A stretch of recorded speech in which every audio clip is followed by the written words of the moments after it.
The sound a half-ton pickup truck makes when it plows through a meticulously maintained suburban hedge is not, as you might expect, a violent crash. It's more of a long, expensive-sounding shripe, like tearing a giant piece of leafy fabric, the branches thick with the righteous indignation of 1,000 HOA mandated waterings, scraped along the side of my Ford F-150 with the sound of unadulterated sacrilege. I winced, not for the hedge, but for my paint job.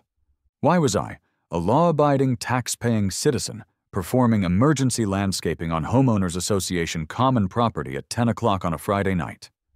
Why was the bed of my truck loaded with 4 gleaming red portable generators, humming with the promise of forbidden power?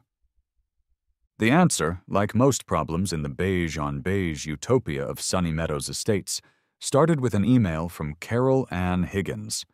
It had begun 12 hours earlier, under the oppressive thumb of a heat wave that had squeezed all the life and moisture out of eastern Pennsylvania. It was 105 degrees in the shade, a temperature that made asphalt soft and tempers shorter. I was in my home office, a converted garage space that smelled faintly of oil and ozone, trying to find the motivation to finish a logo for a company that sold synergistic enterprise solutions. I still have no idea what they do, but they paid well, which allowed me to finance my one true passion: practical preparedness. My ex-wife called it my apocalypse hobby. My friends called it prepping. I just called it not wanting to be miserable if the power goes out. The centerpiece of my collection, my pride and joy, sat gleaming under the fluorescent lights of my workshop. 4 Honda EU 2200Y companion generators. They were quiet, efficient, and could be daisy-chained together to power a small village, or at least my refrigerator and Wi-Fi router, which are the twin pillars of my personal Maslow's hierarchy of needs. An email notification pinged, derailing my half-hearted attempt at corporate artistry. The subject line was, as always, a masterclass in passive aggression, a friendly reminder regarding community waste management protocols.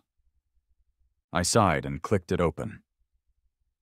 There it was, an email from Her Majesty, Carol Ann Higgins, President for Life of the Sunny Meadows Estates Homeowners Association. It contained a single, crystal-clear, high-resolution photo of my recycling bin. The bin was at the curb. According to the timestamp on the photo, it was taken at 9:11 a.m. Dear resident of 114 Willow Creek Lane, the email began, forgoing the pleasantry of my actual name. As per Bylaw 17, Section C, Subsection 4, all waste and recycling receptacles must be removed from public view by 9 a.m. on Collection Day. Your receptacle was observed to be in violation at 9:11 a.m. This email serves as your first official warning. A second violation will result in a fine of $50. Thank you for your cooperation in keeping Sunny Meadows beautiful. I stared at the screen. She had a surveillance photo of my recycling bin for an 11-minute infraction. This was the woman we were dealing with. This was the petty tyrant who had waged a month-long war against me over Gnomegate, a protracted and bloody conflict concerning my garden gnome, Norman, whom she claimed violated the statutes on non-approved lawn ornamentation.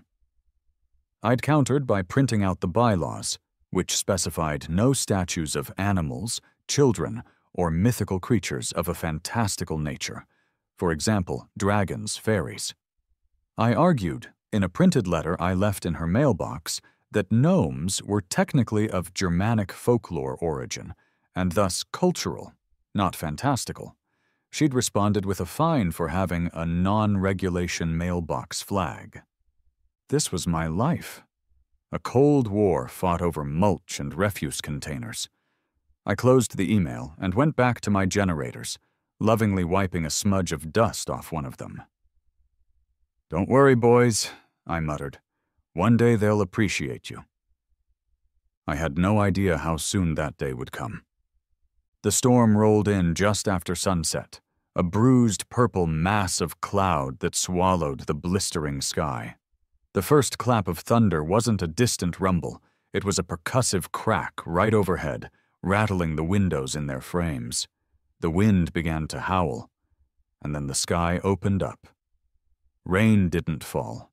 It descended in solid sheets, a vertical flood. I was on the couch, deep into a documentary about the fall of the Roman Empire, a bit of light viewing, when the lights flickered. Once, twice. Then, with a final apologetic hum from the refrigerator, my world plunged into absolute, deafening silence. The only sounds left were the fury of the storm outside and the sudden, frantic beating of my own heart, not with fear, but with a surge of adrenaline I hadn't felt since I found a case of MREs on sale at the Army surplus store. "Well," I said to the darkness, "here we go." My movements were calm, practiced, a drill I had run in my head 100 times. I didn't stumble around looking for my phone's flashlight. I had LED lanterns pre-positioned in the kitchen, the living room, and the bathroom. A flick of 3 switches, and the house was filled with a cool, steady glow. Next, the garage. I slid on my rain jacket, opened the side door, and stepped into the maelstrom. The wind nearly tore the door from my hand. I wrestled it shut and made my way to the main event. I manually unlatched the garage door and rolled it up just enough to wheel out Generator 1, my designated house sitter. I placed it a good 15 feet from the house, well clear of any windows or vents. I uncoiled the heavy-duty 50-amp cord from its hook on the wall, ran it through a purpose-built, weather-sealed port I'd installed next to the door, and plugged it into the generator. A pull on the starter cord. A second pull. The Honda engine coughed once, then purred to life with a sound no louder than a running dishwasher. Back inside, I flipped the transfer switch I'd installed in my utility closet. The refrigerator clicked on. The lanterns in the living room were joined by 2 actual lamps. My internet router blinked from orange to green. I walked to the fridge, pulled out a cold beer, and took a long, satisfying sip. And behold, there was light and internet, the 2 pillars of modern civilization. I peered out the window. The rest of Willow Creek Lane was a black hole, a void punctuated by the pathetic, frantic beams of cell phone flashlights dancing behind windows. I'm not proud of the feeling that washed over me, but I won't lie about it either. It was smugness. Pure, uncut, grade-A satisfaction. This was my Super Bowl. This was the moment every dollar spent on Mylar blankets and water filters had been leading to. Let the unprepared masses gnash their teeth in the humid darkness. I had Netflix and ice cubes. The smugness lasted for about 30 minutes, long enough for me to finish my beer and start contemplating which disaster movie to watch to celebrate the occasion. That's when my phone buzzed. Not a call, but the angry, insistent buzz of a high-priority notification. I glanced down. It was a mass email alert from the Sunny Meadows HOA, sent via some emergency system that was clearly, and annoyingly, on a battery backup. The subject line alone was enough to make my eye twitch. Important? Power outage protocol. Strictly enforced. I opened it, my thumb tracing the screen. I started reading the words, and a cold knot of dread and anger began to form in my gut. "To all residents," it began, in Carol Ann's signature imperious tone. "In light of the current power disruption, the HOA board is enacting emergency protocols to ensure the safety and security of our community. Please be advised of the following non-negotiable rules." I scrolled down, my breath catching in my throat. 1. The use of any personal, portable, or privately owned power generators is strictly forbidden. This is to prevent potential fire hazards from improper use, noise ordinance violations, and liability issues for the association. Any resident found operating a personal generator will be subject to a maximum fine of $500 per incident. I scoffed. She couldn't do that. It was absurd. But it was the next point that made my blood run cold. 2.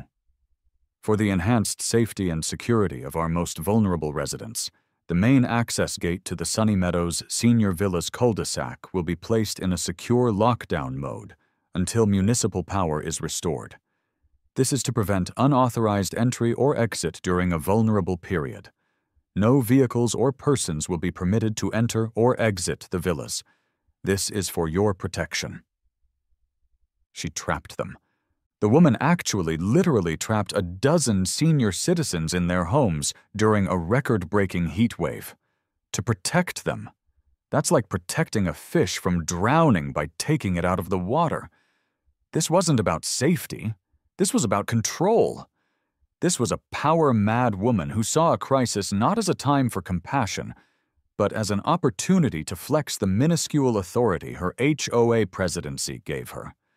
My phone rang, shattering the stunned silence.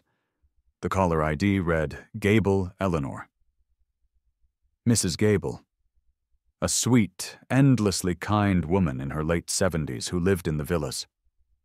She'd given me a tin of Christmas cookies every year since I'd moved in, even during the height of Nomagate. I answered, my voice tight. Mrs. Gable? Are you okay? Her voice on the other end was frail, laced with a panic she was trying desperately to conceal. Leo? Oh dear, it's Eleanor Gable. I'm so terribly sorry to bother you. I know it's late, but we don't have any power. And the heat, it's just unbearable in here already. My little Reginald is panting so hard. Sir Reginald was her 10-pound poodle mix with the heart of a lion and the bark of a fire alarm. It's okay, Mrs. Gable, I said, my mind racing. Has anyone called the power company? Oh, yes, she said. They said a transformer blew. It could be hours. It could be until morning. And Leo, Mr. Henderson, next door. He has that oxygen machine.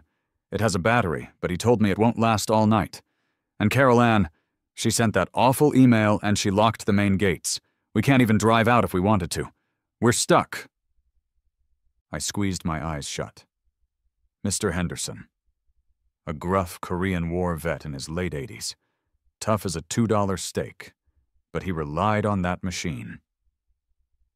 Okay, Eleanor, I said, my voice now steady, imbued with a purpose that hadn't been there moments before. Don't you worry. I'm going to handle this. Just stay put.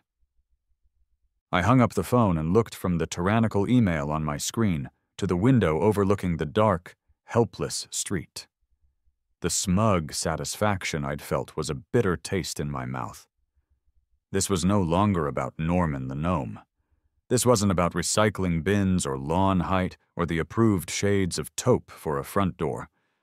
This was about a petty dictator on a power trip putting good people at risk. And suddenly my little apocalypse hobby didn't seem so paranoid after all. It seemed essential. Right. Screw the HOA. Screw Carol Ann Higgins. Screw Bylaw 17, Section C, subsection whatever the hell. Let's see if there's a clause in her precious 3-ring binder that covers acts of basic human decency. My guess was no. There probably wasn't even a font for it. Decision made. The time for deliberation was over. The time for action was now. What followed was a symphony of practiced efficiency, a ballet of preparedness. Minute 1, gear up. I threw on my rain jacket, grabbed my mag light, a pair of leather work gloves, and my truck keys. I moved to the garage and hit the manual release on the door, heaving it open. The wind and rain blasted in, a welcome, chaotic intrusion into my orderly space. I jogged to my truck, parked in the driveway, and backed it right up to the garage opening, the tailgate perfectly aligned with the floor. Minute 2, load out. I disconnected my own house from generator 1. Time to share the wealth.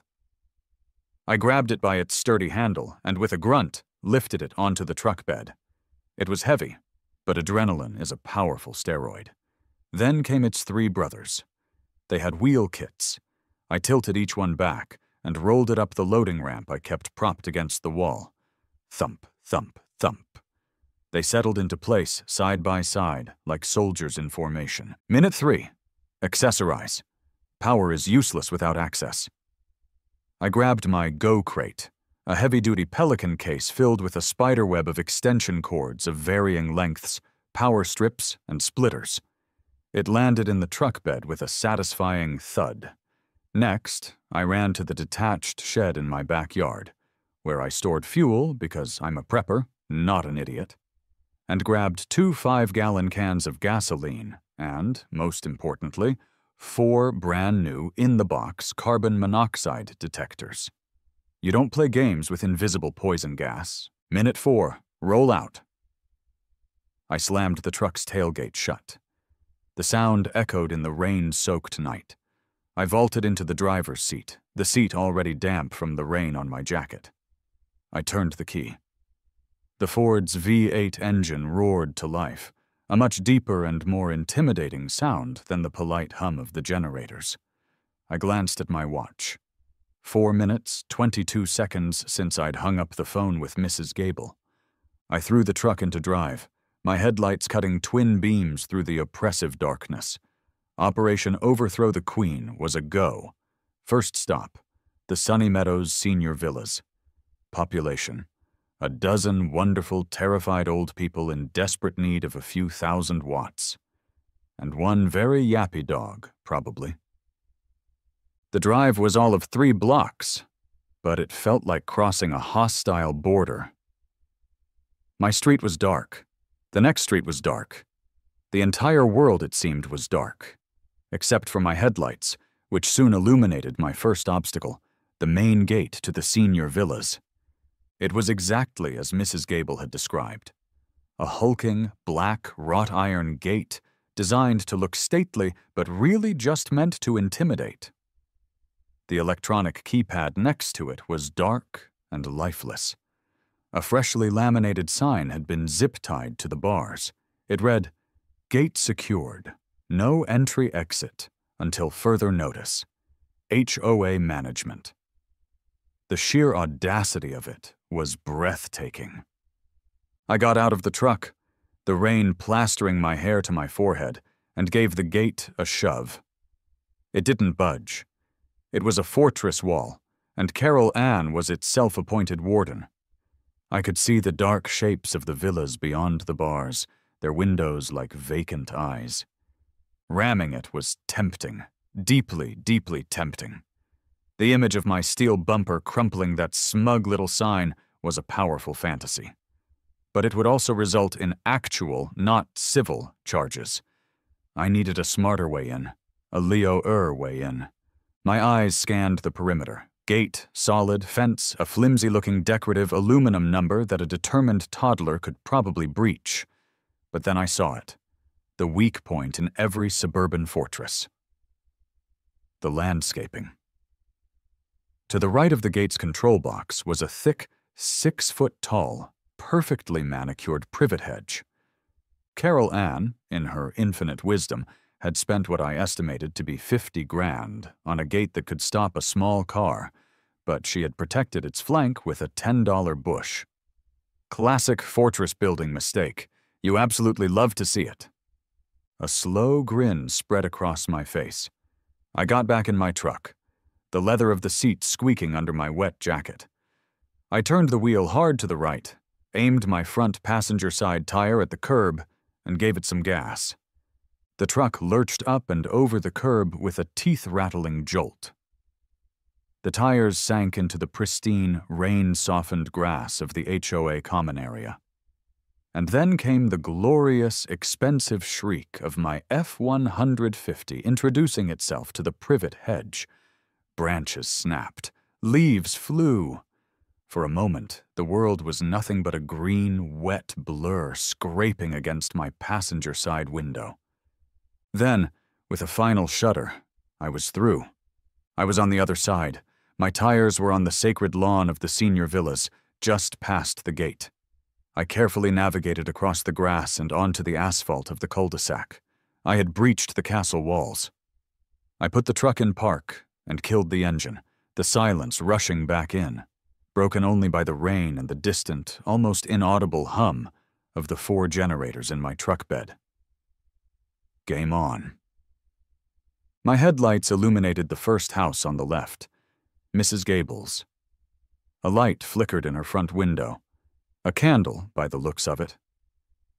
As I pulled up to the curb, her front door opened. She stood there, a tiny, silhouetted figure, fanning herself with a copy of Good Housekeeping. Behind her, a small, furious shape began a high-pitched staccato series of yaps. Sir Reginald had spotted the intruder. I hopped out of the truck. "Evening, Mrs. G!" I called out, my voice loud over the rain. "Special delivery." "Leo, oh my goodness!" Her voice was a mix of relief and shock. She shuffled onto the porch. "You drove through the bushes. I saw the whole thing. Carol Ann is going to have an aneurysm." "Fingers crossed," I said with a grin, walking to the back of the truck and lowering the tailgate.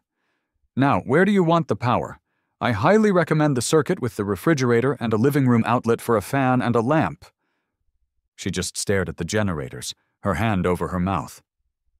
"Oh, you dear, dear boy." I wheeled the first generator off the truck. "Let's put it over here, on the side of the house. Good ventilation away from the windows." I set it down on a patch of gravel, uncoiled a bright yellow extension cord, and ran it to her front porch. I handed her a small white plastic disc from my pocket. "This is a carbon monoxide detector. Put this on the table next to where you're sleeping. That's non-negotiable." She nodded, her eyes wide. I plugged a 3-outlet power strip into the end of the cord. "Fridge, fan, lamp, go." She hurried inside. A moment later, a warm, yellow light filled her living room window.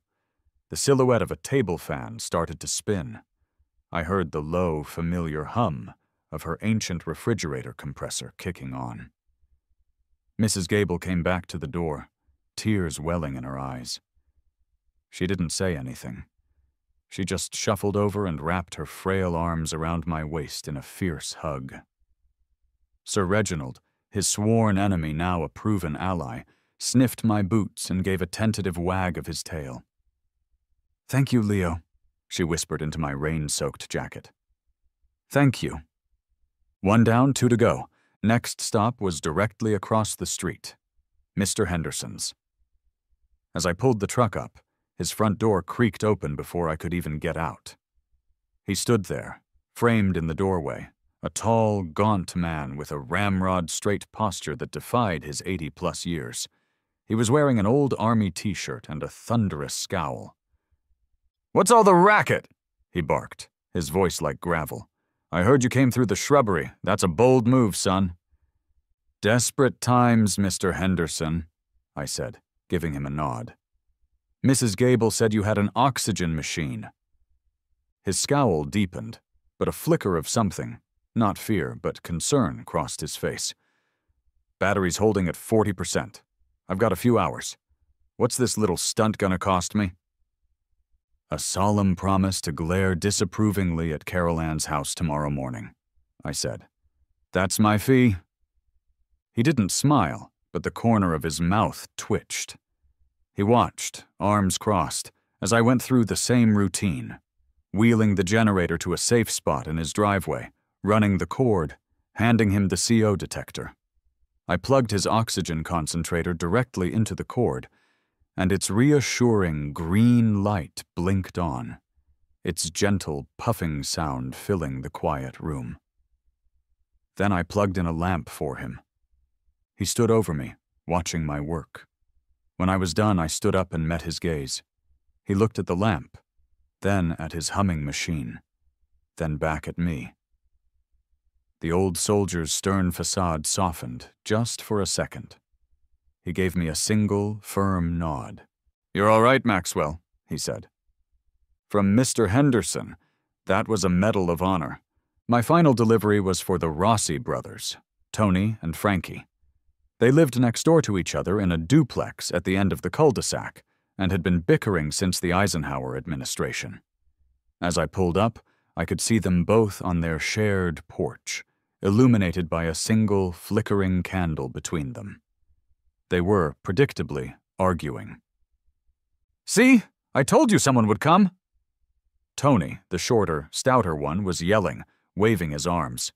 "You said we were going to die in here like lasagna in a cold oven." "He drove on the grass," Frankie, the taller, thinner one, shot back. "He's going to get a fine, and we'll get a fine for accepting his illegal electricity. It's conspiracy." "It's not conspiracy, it's accessory, you moron." "Gentlemen, gentlemen," I said, approaching the porch with the last 2 generators rumbling quietly in my truck.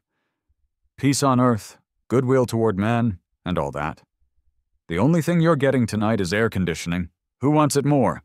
This, of course, started a fresh argument over whose house was hotter, who had the better TV show they wanted to watch, and whose wife, God rest her soul, had been more sensitive to the heat.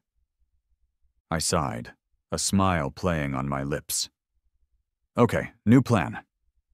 I took the 3rd generator and placed it squarely on the property line between their 2 homes. I ran one heavy-duty cord to Tony's living room window and a second one to Frankie's. "You each get 1 outlet. You can plug in a fan and charge your phones. That's it. Work out a schedule." They immediately began bickering over who got to charge their phone first. I tipped an imaginary cap, got back in my truck, and left them to it. The senior villas were now an island of light and power in a sea of darkness, all thanks to a little preparedness and a healthy disdain for authority. I felt good. I felt like a hero. It was a feeling that would last for approximately 90 seconds. I was coiling my last unused extension cord in the bed of my truck when a new set of lights sliced through the darkness. These weren't the friendly headlights of a neighbor's car. They were small, low to the ground, and moving with terrifying speed and silence, a golf cart. There was only one person in Sunny Meadows who drove a golf cart like she was hunting big game. The cart skidded to a halt on the wet asphalt, its electric motor whining in protest. In the driver's seat, her face a mask of incandescent rage illuminated by the single candle on the Rossi's porch, was Carol Ann Higgins. Next to her, looking deeply unhappy to be there, was her husband, Gary. He seemed to be trying to merge with the upholstery. Carol Ann flung herself out of the cart before it had even fully stopped. She pointed a trembling, perfectly manicured finger at me. "Leonard Maxwell!" she shrieked, her voice cutting through the sound of the rain. "What do you think you are doing?" I casually leaned against the side of my truck, crossing my arms. I'd been waiting for this moment. "Hello, Carol Ann. And Gary. Lovely night for a power trip, isn't it?" "Do not get smart with me," she snapped. "This is a flagrant violation of at least 6, no, 7 different bylaws, and you destroyed the community hedge. The camellias were just about to bloom." "They were privets," I corrected her gently. "And consider it emergency landscaping. As for the violations, I'm pretty sure aiding the elderly during a manufactured crisis isn't in the rule book. I checked. Oh, wait, that's right. You don't have a section on that. Just a lot of rules about lawn thatch." Gary coughed, a sound that might have been a suppressed laugh. Carol Ann shot him a look that could curdle milk. "I have already called the police," she declared, turning her fury back to me. "You are creating an unprecedented fire hazard, a noise disturbance, and a rogue electrical grid. You will remove this equipment immediately." "No," I said simply. Her mouth opened and closed like a fish. She was not used to that word. Just then, Mr. Henderson's front door opened. He stepped out onto his porch, bathed in the light of the lamp I had plugged in for him. He looked from me to the sputtering HOA president. "You shut your mouth, Carol Ann," he boomed, his voice carrying the authority of a man who had commanded troops under fire. "This man is helping people, which is more than I can say for you, sitting in your air-conditioned house while you lock us in here to bake." Carol Ann was stunned into silence. Her power was built on the quiet compliance of residents afraid of fines. A public, direct challenge from a respected elder was a cannonball through the hull of her battleship.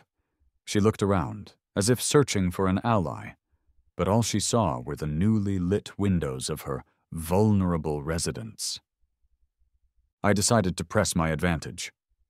"You heard the man," I said, my voice dripping with false concern. "The generators are staying.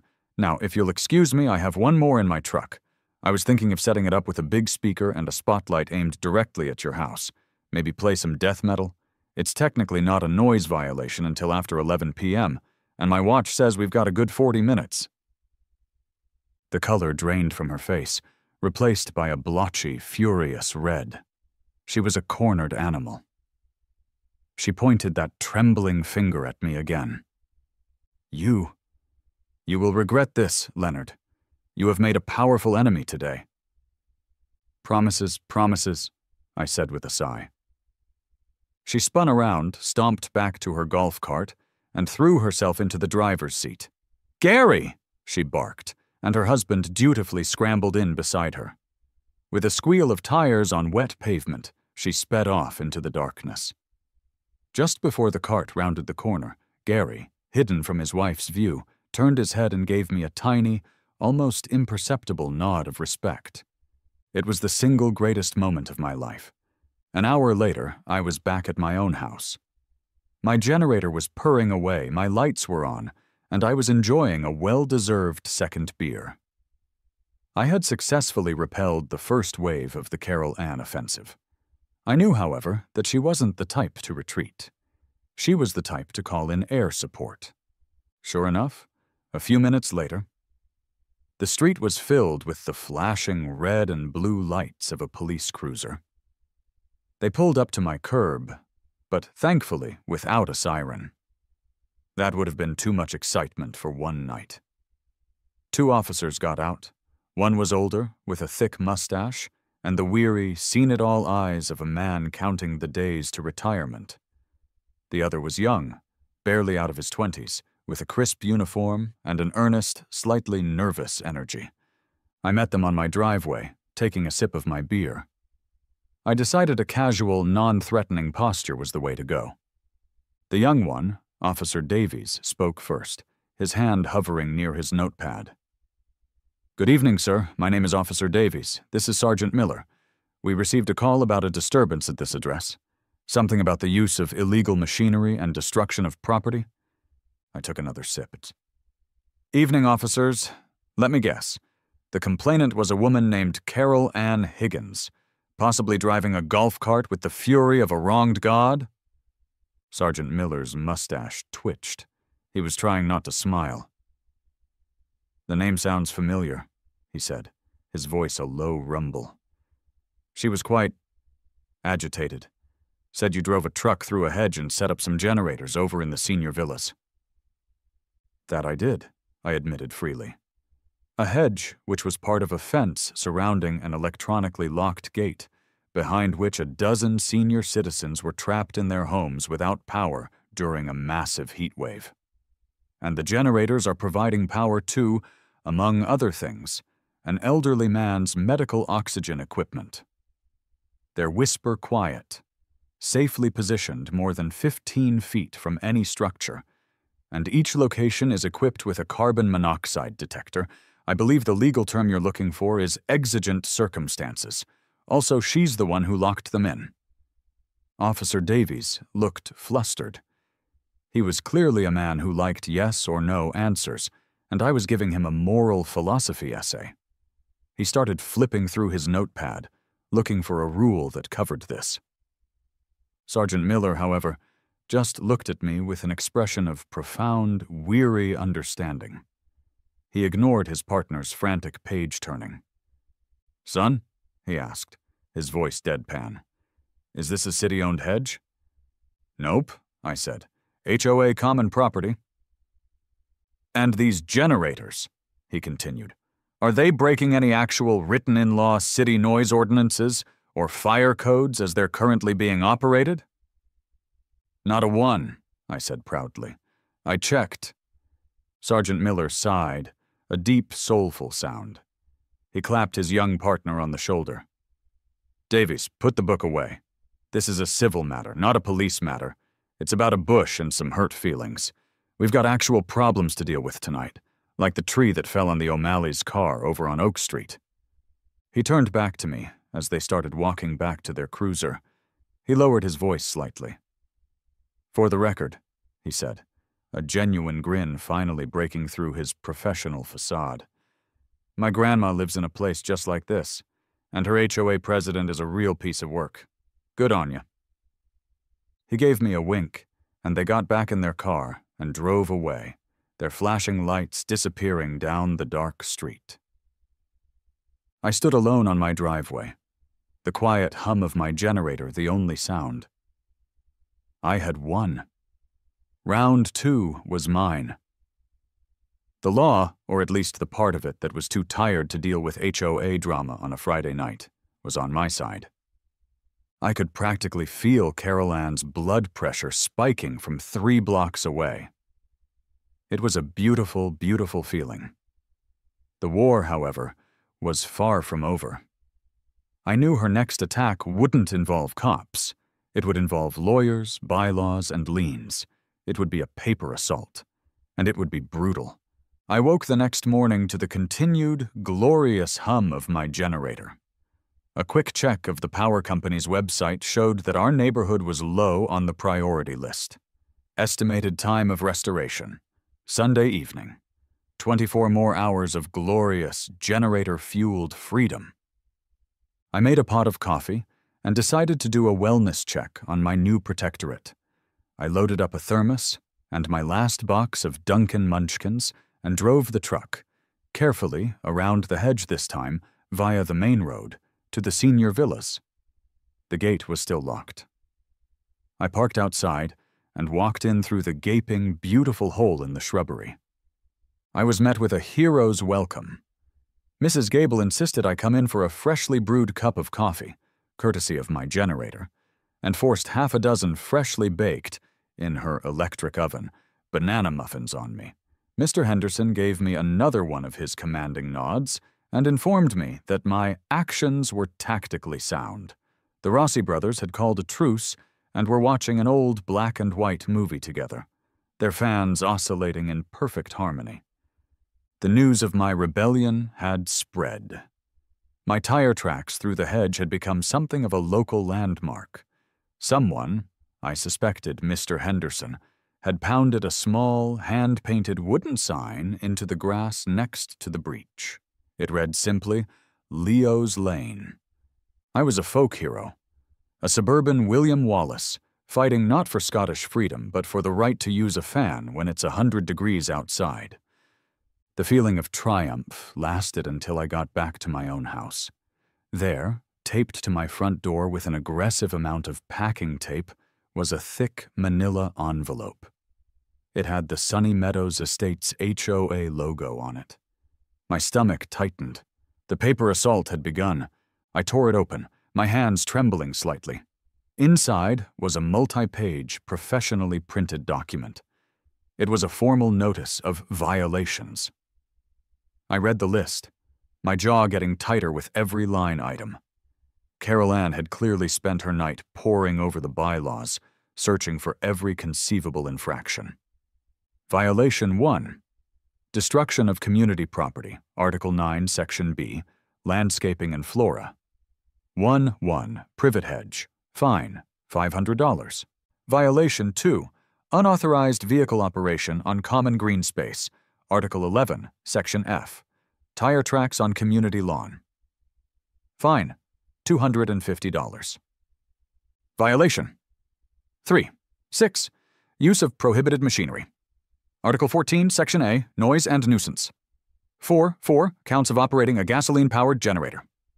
Fine, $200. Coex 4, $800. Violations. 7. Creation of an unapproved and unregulated electrical grid. Article 21, Section D, Utilities. This one was my favorite. She'd clearly just made it up. There was no way that was in the bylaws. Fine. $1,000. My eyes scanned to the bottom of the page, where the grand total was printed in a bold, accusatory font. Total fines due, $2,550. But that wasn't the worst part. Stapled to the back was a second document. It was a notice for an emergency HOA board meeting to be held Monday evening at the community center. The agenda topic: to discuss immediate and severe sanctions against the resident of 114 Willow Creek Lane for egregious and willful violation of community bylaws, up to and including the placement of a property lien to recover damages and fines. A lien. She was threatening to put a lien on my house, on my biggest investment, my one piece of the American dream. All because I'd stopped a few old people from getting heat stroke. The sheer weaponized pettiness of it was almost impressive. It was like watching a chihuahua try to fight a bear. A very, very angry bear who now realized that sarcasm and goodwill weren't going to be enough. A bear who now had to call in bigger guns. It was time to find a professional. Not a lawyer, not yet. I needed someone who understood the fundamental laws that governed Carol Ann's universe. Not the laws of the HOA, but the laws of physics. The laws of electricity. I spent the next hour on my laptop, my generator-fueled internet, a tool of war. I didn't search for lawyers. I searched for electricians. I needed someone who could look at that gate and tell me, with professional certainty, that Carol Ann's secure lockdown mode was a load of crap. I scrolled past the slick corporate websites with stock photos of smiling families. I needed an old-school guy, a warrior, not a salesman. And then I found it. The website looked like it had been designed in 1998 on GeoCities. It had flashing text and a picture of a lightning bolt. Sparky Steve's Electric. No job too weird, no HOA too annoying. 24/7 emergency service. The reviews were glowing. Steve found a problem 3 other electricians missed. Showed up in 30 minutes and saved my business. A bit grumpy, but he knows his stuff. This was my guy. I dialed the number. A gruff voice answered on the second ring. Steve? Hi, Steve, I began. My name's Leo. I have a weird situation. It involves an HOA, a power outage, and an electronically locked gate that I think failed, but the HOA president is claiming was a safety feature. I heard a low chuckle on the other end of the line. A debate with an HOA lady, huh? Son, let me tell you something. That ain't a debate, that's a hostage negotiation. I hate those people. They want everything wired to code, but they never want to pay for the copper it takes to do it right. He paused. You said a gate failed during the storm? I'll bet you a box of donuts they used an indoor controller on it. I felt a surge of hope. I have no idea. Can you come take a look? I need an expert opinion for, an upcoming public debate. I'll be there in an hour, Steve said. This sounds fun. An hour later, a beat-up white van with Sparky Steve's Electric stenciled on the side pulled up. Steve was everything his voice had promised. He was a barrel-chested man in his 50s with a formidable gut, a faded tribal tattoo on his forearm, and an aura of profound, no-nonsense competence. I walked him over to the villas and the infamous gate. He took one look at the control box, grunted, and popped the cover open with a flathead screwdriver he produced from a pocket. He shined a flashlight inside and immediately started laughing. It wasn't a small chuckle.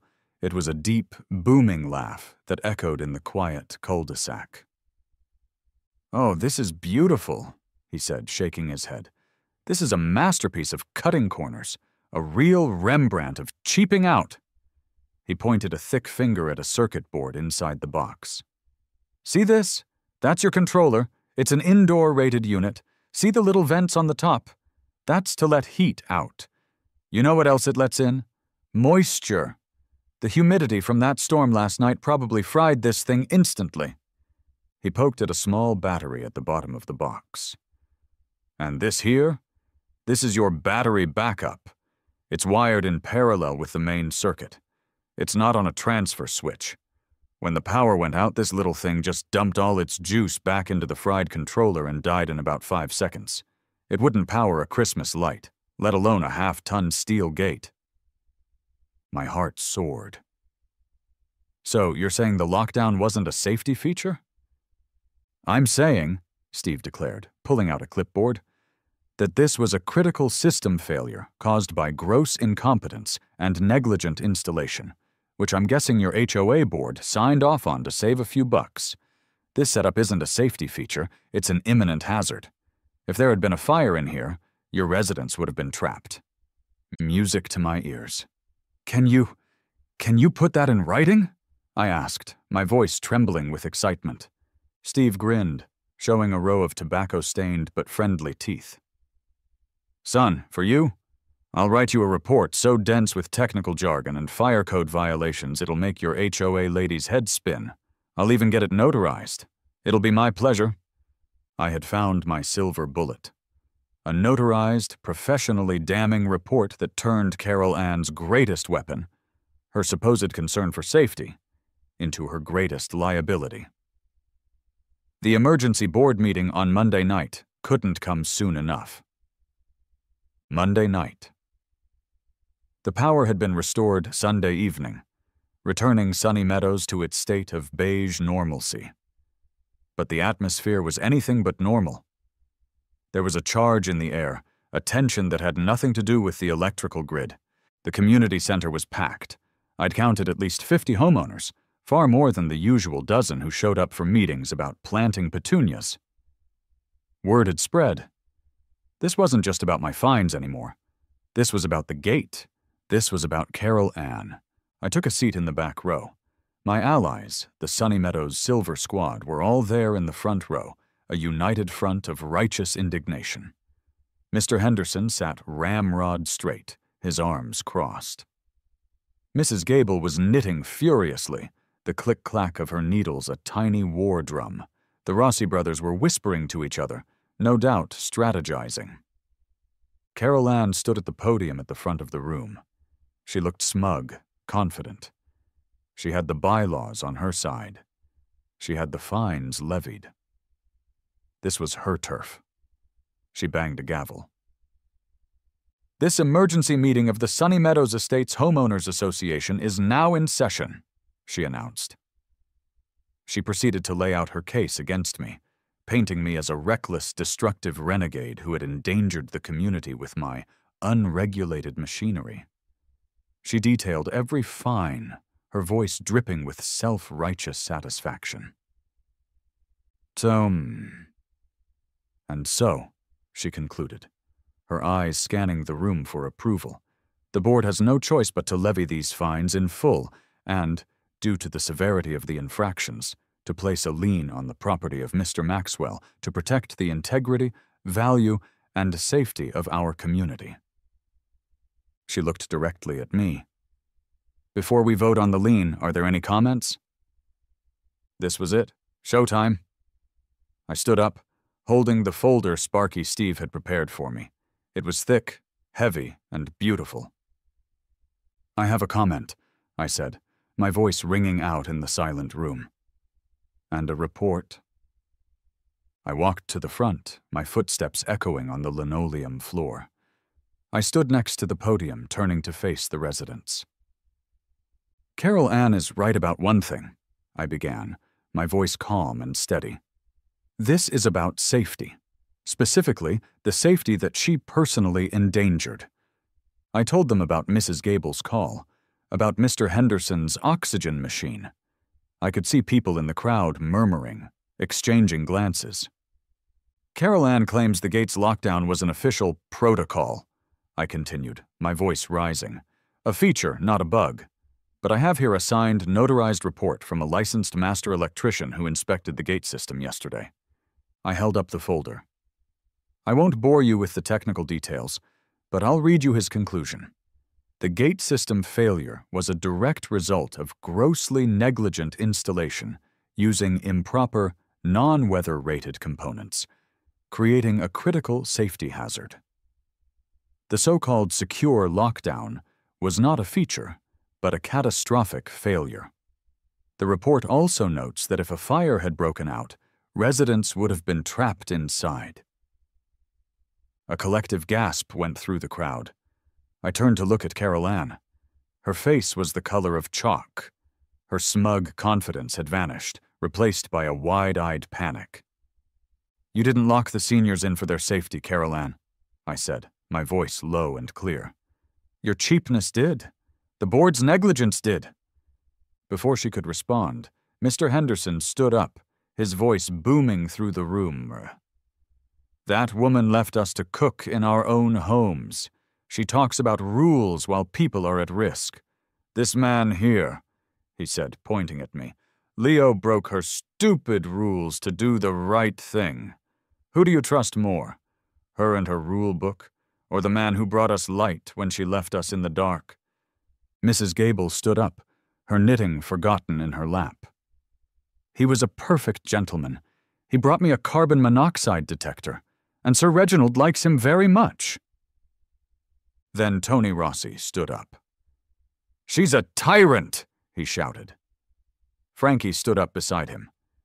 "Yeah, a tyrant who can't even buy a decent gate." The dam had broken. The room erupted. People started shouting questions at Carol Ann. How much did we pay for that gate? Did you get other quotes? Who signed off on that installation? Carol Ann stood frozen at the podium, trying to stammer out references to bylaws and procedures, but her authority had completely and utterly evaporated. She was a queen with no subjects.